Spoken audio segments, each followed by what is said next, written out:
Je me rendais chez Julia pour une séance de révision quand soudainement je me suis retrouvée à voler et à atterrir sur le sol. J'étais tellement abasourdie que je n'ai même pas vu la balle qui m'avait frappée, ni le fait qu'un mec mignon se précipitait vers moi pour voir si j'allais bien. Il m'a aidé à me relever et s'est excusé, puis il a sorti un pansement de son sac. Oh mon Dieu, qui est-ce? Je m'étais gravement écorché la main, mais je m'en fichais presque car j'étais maintenant face à face avec un type magnifique. En fait, j'étais tellement occupée à le regarder et à rougir que je n'ai même pas remarqué que Julia marchait vers nous. Qu'est-ce que vous faites tous les deux? Il s'avère que le mec mignon était Grégory, le petit ami de Julia. Oh, Julia, bien sûr. Tout ce qui est beau est toujours à elle. Je suis Eva, au fait, et cette fille chanceuse est Julia. C'est la fille de l'homme le plus riche de la ville, Monsieur Walsh. On est censé être amis, mais honnêtement, on n'a rien en commun. Je veux dire, ma famille est assez pauvre, mais ce n'est pas notre faute. Mon père est malheureusement décédé, et alors c'est juste moi et ma mère qui essayons de joindre les deux bouts. Julia, d'un autre côté, a une cuillère en argent dans la bouche, mais le destin nous a quand même réunis. Je sais que ce n'est pas bien, mais cette nuit-là, je n'ai pas pu m'empêcher de penser à Grégory. En fait, il m'a donné de la motivation pour la prochaine session d'études avec l'autoritaire Julia, car peut-être il serait là. Je me suis même maquillée et j'ai sauté en allant chez elle le lendemain, mais bon, tout cela n'a servi à rien, car Grégory n'était nulle part. Au lieu de cela, j'ai dû m'asseoir et écouter Julia parler encore et encore de son voyage à Paris. J'ai fait semblant d'aller bien, mais en réalité, j'ai toujours rêvé de visiter la ville des Lumières et de contempler la tour Eiffel depuis que j'ai regardé Émilie à Paris. Continue de rêver, Eva. Bref, Julia était incessante. Elle aimait me faire passer pour une idiote et m'a même dit « Oh, ma pauvre Eva, peut-être qu'un jour tu pourras aller à Paris. Mais en attendant, tu peux juste regarder toutes mes photos. » Honnêtement, pourquoi était-elle si cruelle avec moi? L'année dernière, à l'occasion de mon anniversaire, elle m'avait même montré un magazine de mode et m'avait demandé quelle robe je préférais. Je pensais qu'elle m'achetait un cadeau, mais au lieu de cela, elle s'est présentée à ma fête dans la robe que je lui avais montrée. Je n'arrivais pas à y croire. Elle m'a fait un clin d'œil et a ri. J'avais vraiment envie de lui crier dessus. Bref, après avoir regardé 1 milliard de photos de Paris, Monsieur Walsh est apparu. Il avait l'air heureux de nous voir assis si près et étudiant ensemble. Si seulement il savait la vérité. Mais je devais prétendre que je m'amusais beaucoup avec Julia et que je l'aidais à étudier, au moins pour lui. Monsieur Walsh était un bon ami de notre famille, et depuis que mon père est décédé, il s'est occupé de moi et a même payé mes frais de scolarité.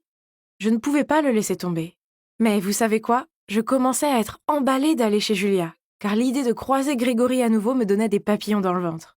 Je me suis même fait une nouvelle coupe de cheveux. Mais il n'était jamais là, et je partais toujours déçue.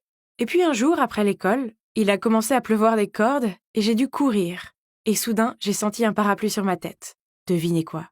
C'était Grégory qui venait à la rescousse. C'était comme dans un film romantique. Il m'a même proposé de me ramener à la maison. Mon cœur battait si fort que j'avais peur qu'il l'entende. Je suis restée assise là, en silence, ruisselant de pluie partout sur sa voiture propre. Je l'ai même surpris à me regarder plusieurs fois. Et j'ai eu l'impression que mon cœur allait bondir dans ma poitrine. Il s'est arrêté devant chez moi. J'étais sur le point de sortir quand il m'a touché le bras et m'a dit « Je peux avoir ton numéro ?» J'étais confuse, je veux dire, n'était-il pas le petit ami de Julia? Il m'a alors expliqué qu'il avait été engagé pour être son faux petit ami afin que tous les garçons qui la draguent s'éloignent de son chemin. Waouh, je ne pouvais pas le croire.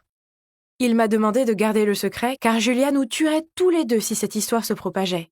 Ok, tout s'explique maintenant. C'est donc pour cela qu'il n'est jamais venu chez elle. Je me sentais si heureuse. Les jours suivants, Grégory et moi avons beaucoup discuté au téléphone. Et finalement, il m'a invité à un rendez-vous galant. Nous sommes allés à la fête foraine et tout de suite, il m'a tenu la main. Je me suis sentie si spéciale et je n'ai jamais voulu qu'il me lâche. On s'amusait beaucoup, puis une voix familière a percé l'air. « Eh bien, eh bien, eh bien, n'est-ce pas ma chère amie Eva ?» J'ai senti la peur envahir tout mon corps. Nous nous sommes retournés et il y avait Julia et sa bande de filles toutes debout les bras croisés. Grégory a lâché ma main et s'est précipité aux côtés de Julia. « C'est tout elle, bébé. Tu dois voir les messages qu'elle a envoyés. Elle a flirté avec moi pendant des semaines, c'est pathétique. » Wow! Était-il sérieux? Il y a une seconde, il était sur le point de se pencher pour m'embrasser, et maintenant il me dénigre? Comment peut-il avoir deux visages? J'ai essayé d'expliquer à Julia, mais elle ne voulait pas écouter. Elle m'a juste traitée de traîtresse devant tout le monde et a dit à toutes ses amies de bien garder leurs petits amis au cas où je tenterais ma chance avec l'un des leurs ensuite. J'étais dévastée. tout le monde me regardait et me jugeait. Ah, si seulement je pouvais m'évaporer dans l'air maintenant! Et alors que je réfléchissais à l'endroit où je pourrais m'échapper, un type est apparu, a attrapé mon poignet et m'a tiré à l'écart. C'était Steven, le gars qui vivait en face de chez moi. Je ne comprenais pas pourquoi il m'aidait, mais j'étais si reconnaissante qu'il le fasse. Il m'a ramené chez moi et a essayé de me remonter le moral en me disant que sa mère aimait tellement notre boulangerie et que le carrot cake que ma mère faisait était le préféré de sa mère. Cela m'a fait sourire en repensant à tous ces moments heureux dans notre boulangerie familiale. Quand mon père est mort, nous avons dû la vendre pour rembourser des dettes, et la vie est devenue assez difficile. Heureusement, Monsieur Walsh nous aidait, mais après ce qui s'est passé avec Julia, je n'étais pas sûre que je pourrais l'affronter. Le lendemain, à l'école, tout le monde me regardait fixement. Je n'ai même pas pu trouver une place pour m'asseoir au déjeuner. Qu'est-ce que j'avais fait? J'avais tout gâché.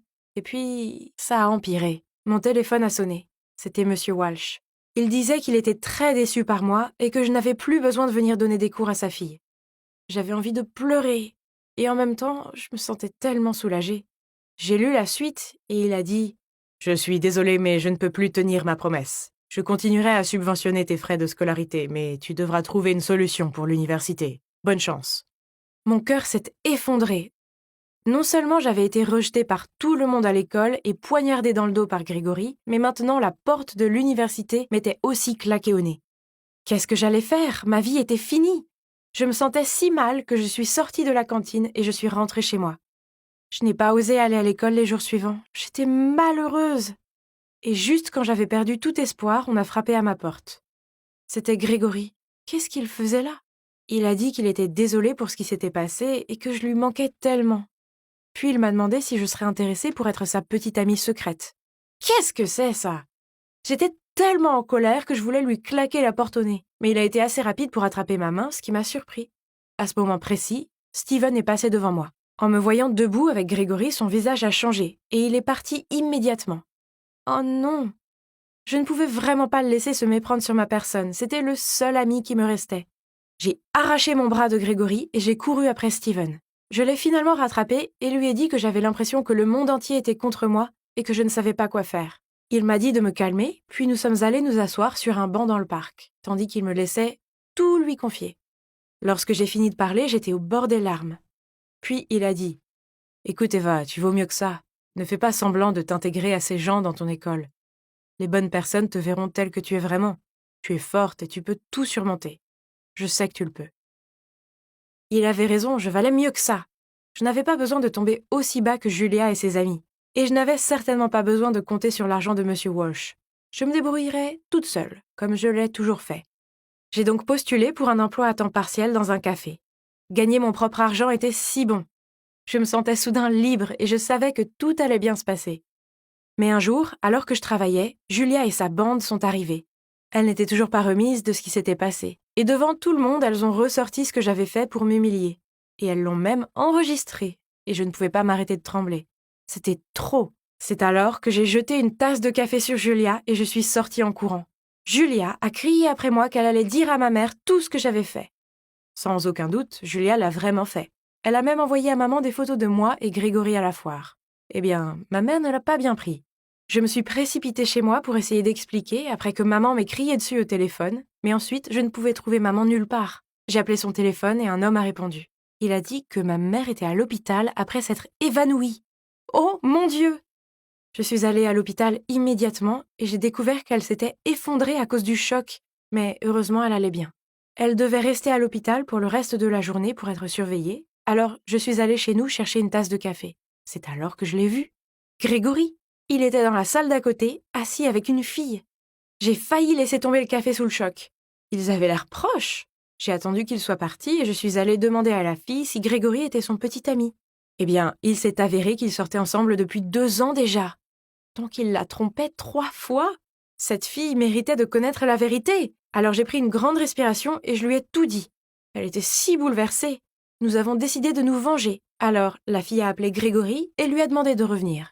Dès qu'il est arrivé, nous l'avons confronté et avons obtenu la vérité une fois pour toutes. Il n'a jamais été le vrai petit ami de Julia. En fait, voici la partie choquante. Il a été engagé par Julia pour prétendre sortir avec moi et ruiner ma vie. Apparemment, elle était jalouse de l'attention que son père m'accordait depuis la mort de mon père, et que son père la comparait constamment à moi. Il n'arrêtait pas de s'excuser auprès de sa copine et lui disait combien il l'aimait et qu'il n'avait accepté d'aider Julia que pour pouvoir gagner un peu d'argent pour l'aider à payer ses frais médicaux. J'étais abasourdie. Grégory était tellement désolé et a dit qu'il allait tout avouer. Il l'a posté sur le forum de l'école pour me disculper et pour que tout le monde voie l'horrible vérité sur Julia. Et bien sûr, quand M. Walsh l'a vu, il l'a fait venir et s'est excusé auprès de moi. Et il s'est aussi excusé lui-même et a proposé de payer à nouveau mes frais d'université. Vous pensez que j'ai accepté son offre? Bien sûr que non. Je ne comptais que sur moi-même maintenant, et il n'y avait pas de retour en arrière. Je n'avais besoin de l'aide de personne. Vous vous demandez peut-être comment j'ai pu me payer l'université? Sûrement pas avec mon salaire de serveuse, n'est-ce pas? Eh bien, après avoir terminé le lycée, j'ai réalisé à quel point la boulangerie me manquait. C'est là que je me sentais vraiment heureuse. J'ai donc décidé d'étudier pour devenir chef pâtissier, et maintenant, ma mère et moi avons ouvert une nouvelle boulangerie. Je n'ai jamais été aussi heureuse, et il y a une dernière chose que je veux partager. Ah, en fait, la voici. Hey, Steven, j'ai préparé le gâteau préféré de ta mère, allons la surprendre.